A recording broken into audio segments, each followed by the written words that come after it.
والمستضعفين من الرجال والنساء والولدان الذين يقولون ربنا أخرجنا من هذه القرية الظالم أهلها দুর্বল অসহায় নারী পুরুষ এই মানুষগুলো আল্লাহর কাছে কেবল দোয়া করে, আল্লাহ জালেমের শাসন থেকে তুমি আমাদেরকে বের করে নাও। কোন ইমানদার মানুষের মনের মধ্যে হাসি ছিল না। প্রত্যেকটা আলেম যখন মাহফিলে রওনা হতো মনের মধ্যে ভয় পেরেশানি, না জানে কোন অপমানের শিকার হতে হয়। কোন মাদ্রাসার ওস্তাদ নিরাপদে পড়াইতে পারতো না, বহু মাদ্রাসায় তারা গিয়ে গিয়ে জঙ্গি তালাশের নামে মাদ্রাসার ওস্তাদদেরকে হয়রানি করত। তামিরুল মিল্লাত মাদ্রাসার ওস্তাদ অধ্যক্ষ মহোদয় প্রবীণ আলেম, হাজার হাজার কোরআনের দাড়ি যিনি তৈরি করলেন আমার ওস্তাদ মাওলানা অধ্যক্ষ জাইনুল আবদিন হাফেজাহুল্লাহ, ওকে তারা সন্ত্রাসী বানাইয়া ধরে নিয়া তার কোমরে এবং দুইটা হাত দড়ি দিয়া তারা বাঁধছে। তামিরুল মিল্লাত মাদ্রাসার মহিলা মাদ্রাসা, যেখানে মুফতি মিজানুর রহমান তরুণ একজন আলেমে দিন, এত কোমল এত বিনয়ী, এই আগস্টের আন্দোলনে হুজুর মাদ্রাসায় ধরে সাথে সাথে গরুর দড়ি দিয়ে বাইন্দা, কোমরে রশি দিয়া বাইন্দা, সেটা ছবি উঠাইয়া পত্রিকায় পর্যন্ত জালেমেরা দিয়ে দিয়েছে।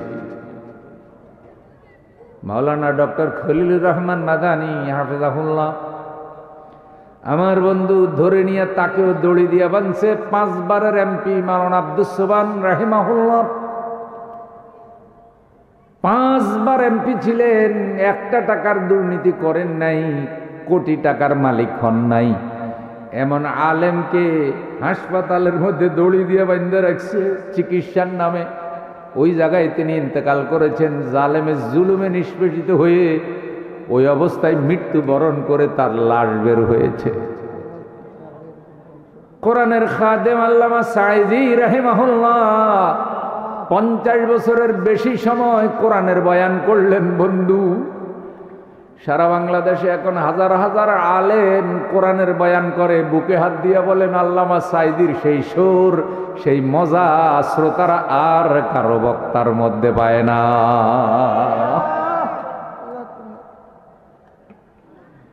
সেই চাহিদা, সেই ঘাটতি এখন পর্যন্ত উম্মতের পুরা হয় নাই। মানুষের মনে আশা ছিল কোনো না কোনো এক পর্যায়ে আল্লামা সাঈদী বের হবেন, আবার কোরআনুল কারীমের তাফসীর করবেন।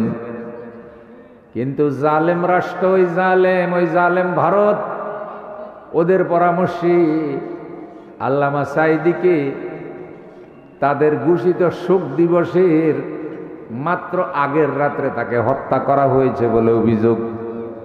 চিকিৎসার নাম করে তাকে হত্যা করা হয়েছে। তাকে যখন নিয়ে রওনা হয়েছে, তিনি প্রশ্ন করেছেন আমাকে কোথায় নিয়ে যাচ্ছেন? বলছে আপনাকে চিকিৎসার জন্য নিয়ে যাচ্ছে। আপনি কিছু অসুস্থ? বলছে আমাকে যে চিকিৎসার জন্য নিচ্ছেন আমার পরিবার জানে কিনা? বলছে আপনার পরিবারকে খবর দেওয়া হবে। আপনারা দেখেছেন অ্যাম্বুলেন্স থেকে নামার পরে তিনি যাদেরকে দেখেছেন তাদেরকে হাসি মুখে সালাম দিয়েছেন, যেই হাসিতে ইমানদারের অন্তর আত্মা হেসে উঠেছিল।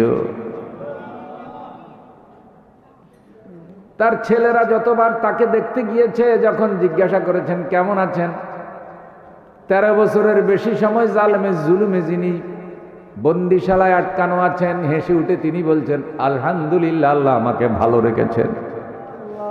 জালেমরা তার উপরে এত জুলুম করেছে, একটাই দাবি তারা দিয়েছিল, তাকে সলা পরামর্শ দিয়েছে, আল্লাহর কোরআন প্রতিষ্ঠার আন্দোলন আপনি ছেড়ে দেন, আপনাকে ফুলের মালা দিয়ে জেলখানা থেকে বের করে দেওয়া হবে।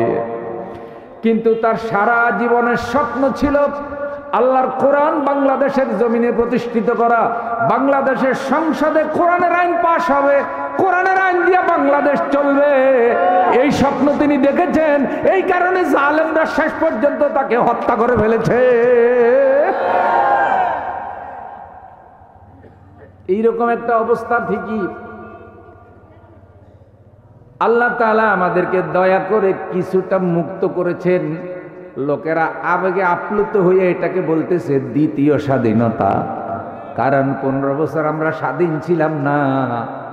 ওই স্বাধীনতার আগে ছিলাম পাকিস্তানের অধীনে, আর এই 15 বছর আমরা ছিলাম একটা জালেম দলের হাতে বন্দী। কে দিয়েছেন?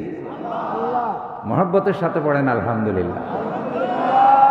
ভাই সব, এই কথাগুলো শুধু রাজনীতির জন্য বলি নাই, এটা কোনো রাজনৈতিক কথাও না। এই কথাগুলি অন্তরের কষ্টের কথা। আরো কষ্ট এ কারণে যে এই জুলুম অত্যাচারটা নামধারী মুসলমানেরা করেছে। হাজী সাহেব দাবি করে তাহাজ্জুদের নামাজ পড়ে নাকি রাত্রে 80 রাকাত করে, এবং দাবি করে যে আমাদের মহান নেত্রী প্রতিদিন ফজরের পরে কোরআন তেলাওয়াত না করিয়া কাজ শুরু করে না।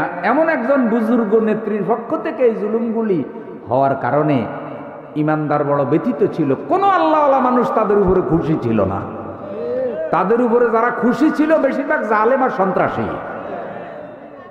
আল্লাহ, তুমি যে নিয়ামত আমাদেরকে দিয়েছ বাক স্বাধীনতা, এটা শুকরিয়া আদায় করে যেন বাংলাদেশটা ন্যায় নীতি ইনসাফের আলোকে এই জাতি যেন গড়তে পারে। আল্লাহ তুমি তৌফিক দাও। একটু জোরে বলেন না ভাই, আমি